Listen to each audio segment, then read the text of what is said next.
పుస్తకాల్లో కూడా ఈ భూప్రపంచంలో ఎలా వినాలో చెప్పే పుస్తకాలు లేవు, ఎలా వినాలో చెప్పే టీచర్ లేడు.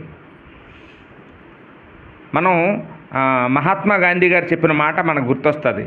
చెడు వినకు అన్నాడు, చెడు చూడకో, చెడు మాట్లాడకు. ఆయన వినటం గురించి ఒక మాట దేశానికి చెప్పాడు, చెడును వినకూడదు అని. మహాత్మా గాంధీ గారు ఎక్కడ చెప్పారు? గ్రంథం చదివాడు కనుక, బైబిల్ చదివాడు కనుక ఆ బైబిల్లో ఉన్నటువంటి విషయాన్ని భావితరాల వాళ్ళు తెలుసుకోవాలని 3 కోతులు బొమ్మలు చూపించి ఆయన ఈ మాటలు చెప్పడం అనేది మనం ఇక్కడ ఆలోచన చేస్తూ ఉన్నామండి.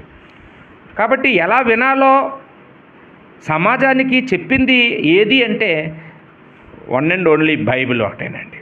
బైబిల్ తప్ప ఈ భూప్రపంచంలో ఎక్కడా కూడా ఎలా వినాలో నేర్పించే పుస్తకాలు లేవనే సంగతిని నేను చెప్పడానికి గర్వపడుతున్నాను.